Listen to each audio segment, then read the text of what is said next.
샬롬, 오늘의 말씀지기 박철수 간사입니다. 새로운 한 해가 시작되었습니다. 작년 한 해 동안 여러분은 어떻게 지내셨어요? 코로나라는 큰 어려움과 우크라이나, 러시아의 전쟁과 금리 인상으로 큰 어려움이 있었던 한 해였습니다. 이 결과로 우리는 참 쉽지 않은 삶을 살고 있죠. 오늘 보는 열왕기서가 기록될 당시에도 지금 우리와 마찬가지로 힘들고 어려운 시대를 살고 있었습니다. 그 어려움을 살펴보면 열왕기서를 읽는데 훨씬 큰 도움을 얻을 수 있습니다.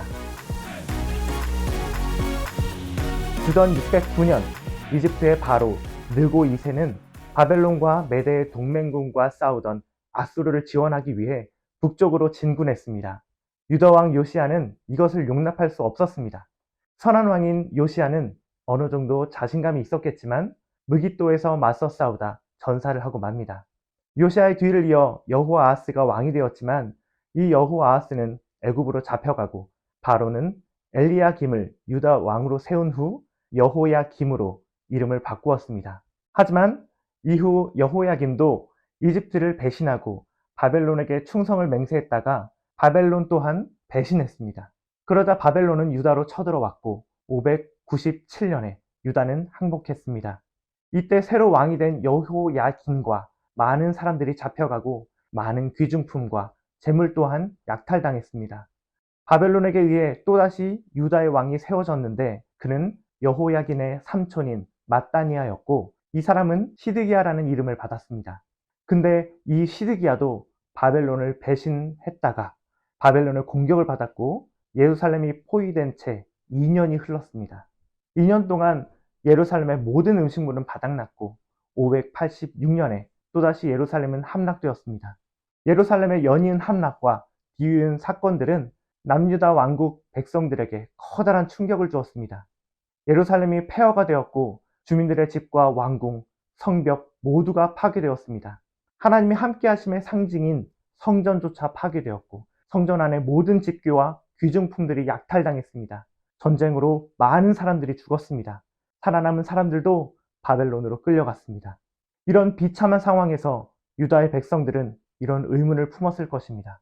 이스라엘의 하나님은 피조 세계와 인간 역사를 주관하지 않으시는 건가? 왜 하나님은 적들이 우리를 유린하게 놔두셨는가? 바벨론의 신이 더 강한 것인가? 열왕기서는 이런 질문에 대한 답변을 주기 위해 하나님이 우리에게 주신 책입니다. 하나님은 피조 세계와 인간 역사에 개입하십니다. 하나님 외에 다른 신은 없습니다. 바로 이 선하시고 전능하신 하나님이 자신이 선택한 예루살렘과 자기의 성전이 파괴되는 것과 유다 백성이 사로잡혀가는 것을 그저 지켜보셨습니다. 이유가 무엇이었을까요? 바로 이스라엘의 죄악이 극심했기 때문입니다. 솔로몬 때부터 이스라엘은 여호와께 순종하지 않았으며 선지자들의 목소리를 또한 듣지 않았습니다. 그 결과 이스라엘은 심판을 피할 수 없었습니다. 하지만 심판으로 끝은 아닙니다. 하나님이 선택하신 다윗의 왕조는 끊어지지 않았고 이스라엘의 진정한 회복의 희망을 놓지 않도록 하셨습니다. 이처럼 열왕기서를 통해 우리는 그 누구도 하나님이 자기의 목적을 이루어 가신 것을 막을 수 없다는 것을 볼 수 있습니다. 열왕기서를 묵상하는 오늘날의 우리도 이런 의문을 가질 수 있습니다. 코로나도 내가 초래한 게 아니고 전쟁도 금리 인상도 내가 초래한 게 아닌데 우리는 열왕기 안에서 무엇을 적용할 수 있을까요? 오늘의 큐티를 하면서 내가 지금 왜 힘든지 내 마음을 들여다보는 시간을 가졌으면 좋겠습니다. 나를 힘들게 하는 것은 상황인가요? 아니면 내 마음인가요? 내 마음이 하나님과 동행하며 하나님을 바라보고 있다면 느끼지 않았을 불안과 근심, 비교의식과 낙담으로 살고 있지는 않습니까?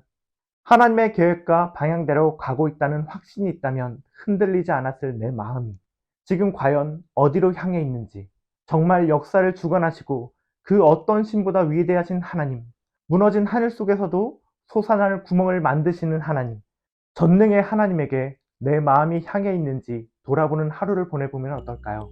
나라가 망하는 상황 속에서도 하나님을 굳게 믿었던 사람들은 하나님이 돌아보시고 하나님이 놀라운 사람으로 쓰셨던 것처럼 어려운 상황에서도 하나님께 마음이 향해 있는 여러분에게 평안이 주어지고 하나님의 선이 이루어질 것을 확신합니다.